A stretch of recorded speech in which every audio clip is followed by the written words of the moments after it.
Monsieur le président, madame la ministre, mes chers collègues, dans 2 mois maintenant, cela a été dit, nous fêterons les 40 ans d'une loi essentielle pour l'industrie du livre et les libraires, la fameuse loi Lang relative au prix du livre. Cette dernière a marqué un tournant majeur à plus d'un titre, parce qu'elle a sécurisé tout d'abord les libraires vis-à-vis des éditeurs en fixant un prix unique, quel que soit le vendeur à une œuvre. Ensuite, parce qu'elle a permis aux Françaises et aux Français de pouvoir acheter le même livre au même prix, qu'il soit disponible à côté de chez eux ou à l'autre bout du pays. Et enfin, parce qu'elle a sacralisé le livre comme un bien culturel d'exception qu'il convient de protéger et de diffuser le plus largement possible. 40 ans plus tard, malheureusement, et malgré les apports de la loi de 2011, les mutations technologiques et l'arrivée des nouveaux acteurs sur le marché n'ont pas eu les effets escomptés. En effet, on aurait pu penser que cette multiplication des médias et des canaux de diffusion aurait permis de démocratiser l'accès aux livres et à la lecture, tout en préservant les acteurs historiques. À l'inverse, on assiste à une sorte de cannibalisation au sein de la distribution du livre, avec, à craindre, à terme, une raréfaction des possibilités d'achat de livres.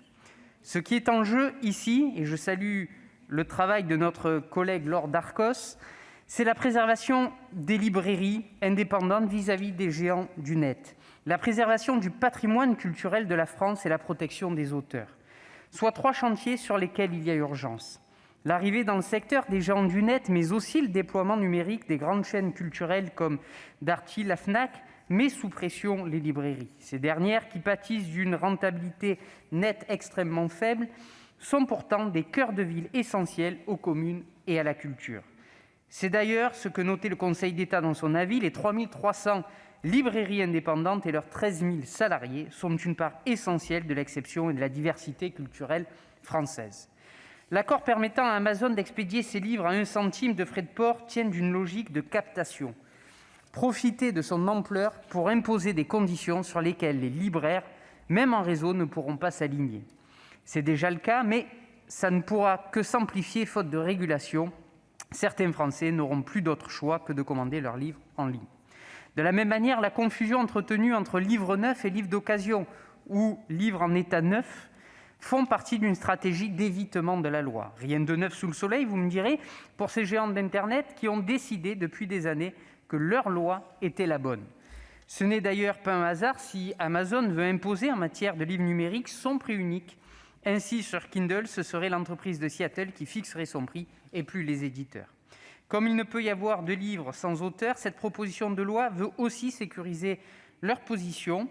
Alors oui, il convient de rester mesuré, cela ne réglera pas les nombreux problèmes que connaissent ces professionnels. On le sait, environ la moitié des auteurs gagnent moins que le SMIC. On le sait aussi, la considération de leurs revenus comme patrimoine et non des revenus du travail a des conséquences néfastes, notamment en matière de cotisations sociales.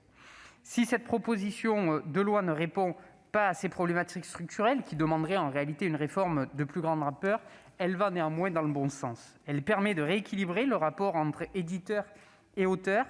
Le cas de la compensation intertitres dans le cadre des provisions sur retour d'invendus est emblématique de la situation actuelle. Mes chers collègues, il faut rappeler quelques éléments pour bien illustrer ce déséquilibre flagrant entre éditeurs et auteurs. Au profit des premiers, les auteurs perçoivent en moyenne 7,2% des droits. Un quart d'entre eux n'ont pas d'avaloir, qui, de toute façon, sont extrêmement faibles dans la majorité des cas. Pendant ce temps-là, le secteur enregistre malgré tout un chiffre d'affaires proche des 4 milliards d'euros sur l'année 2020. Je terminerai en évoquant la réforme du dépôt légal. On le sait, ils nous le disent, les organismes dépositaires ont de plus en plus de mal à capter les contenus numériques pour en garder une copie pour l'histoire. Lorsque le modèle de dépôt numérique a été pensé, tout ou presque était encore disponible assez facilement. Aujourd'hui, les organismes dépositaires doivent faire d'une part avec les mesures de blocage prises par les éditeurs et avec l'expansion d'Internet. En effet, il est tellement riche en contenu qu'il devient difficile de cibler sa recherche de contenu.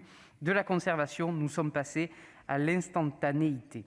Cette proposition de loi, une nouvelle fois, apporte une réponse intéressante et c'est donc sans réserve que moi-même, ainsi que notre groupe, nous soutiendrons cette proposition de loi. Je vous remercie.